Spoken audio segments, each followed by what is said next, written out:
Night Vision's episode Neighborhood Watch explores the dark side of suburban life when a community is shaken by the news that a sexual predator has been released into their neighborhood. The plot centers around a group of residents who initially experience a sense of unease, but as tensions rise, the idyllic suburban setting quickly unravels. The episode follows a man who is part of a neighborhood watch group, which is formed in response to the predator's release into the neighborhood. As the community becomes increasingly paranoid and fearful, the residents begin to take matters into their own hands, with some resorting to vigilante justice. As the characters spiral into suspicion and distrust, the supposed threat to their community takes a darker, more complicated turn.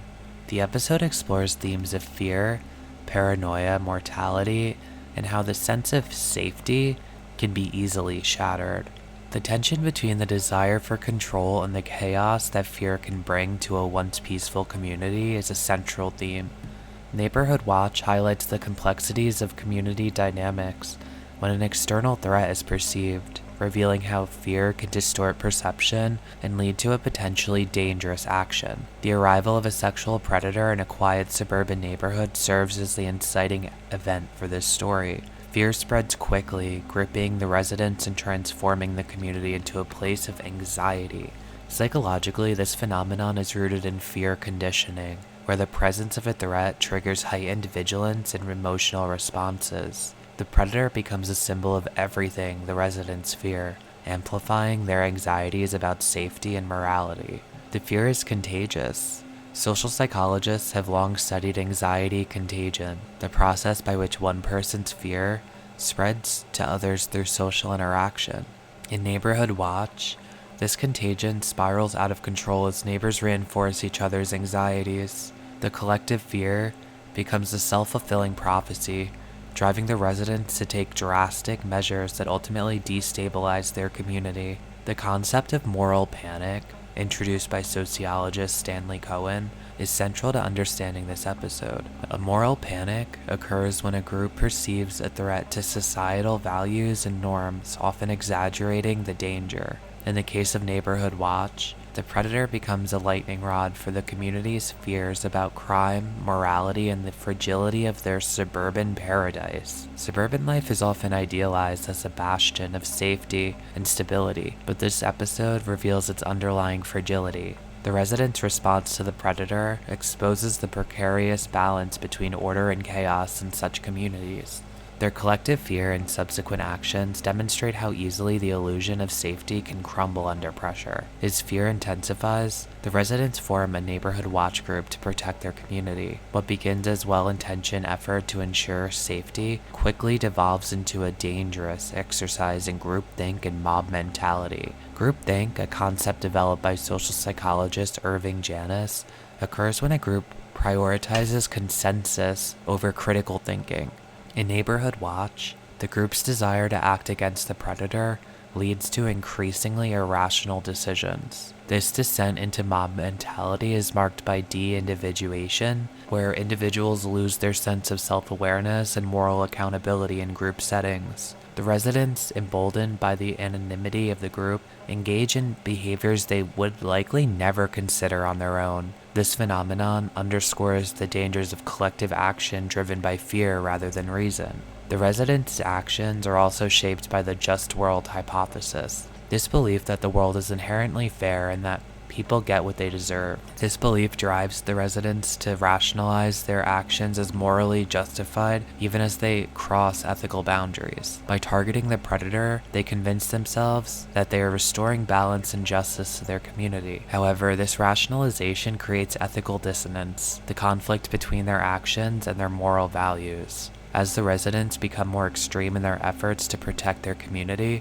they must grapple with the growing disconnect between their self-image as predators and the reality of their behavior. The episode's portrayal of hypervigilance captures the psychological toll of living in constant fear. Hypervigilance, a state of heightened sensory sensitivity, often accompanies anxiety and trauma. The residents' hypervigilance leads them to interpret ordinary behaviors as signs of danger, fueling their paranoia. This paranoia escalates into a self-perpetuating cycle, where fear breeds suspicion, and suspicion breeds more fear. The predator's presence becomes almost incidental as the residents' paranoia drives the narrative.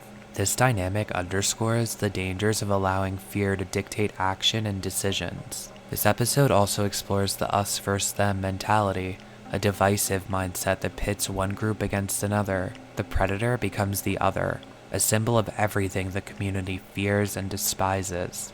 This dichotomy dehumanizes the predator and justifies the residents' actions, highlighting the dangers of reducing complex issues to a simplistic binary. The community's decision to target the released predator stems from a desire to protect their children and uphold communal safety. However, Kantian ethics challenge this rationale by asking whether such actions could be universally applied without contradiction. Would a world in which individuals take justice into their own hands, bypassing legal systems, be desirable or sustainable? The residents' actions fail the test of universality. By engaging in mob mentality and vigilante justice, they erode the rule of law and create a precedent where fear justifies unethical behavior. Kant's philosophy would argue that their actions undermine the moral duty to uphold justice impartially. Kant's second formulation of the categorical imperative emphasizes treating humanity, whether in oneself or others, always as an end, and never merely as a means. The predator, despite his criminal past, retains his intrinsic dignity as a human being.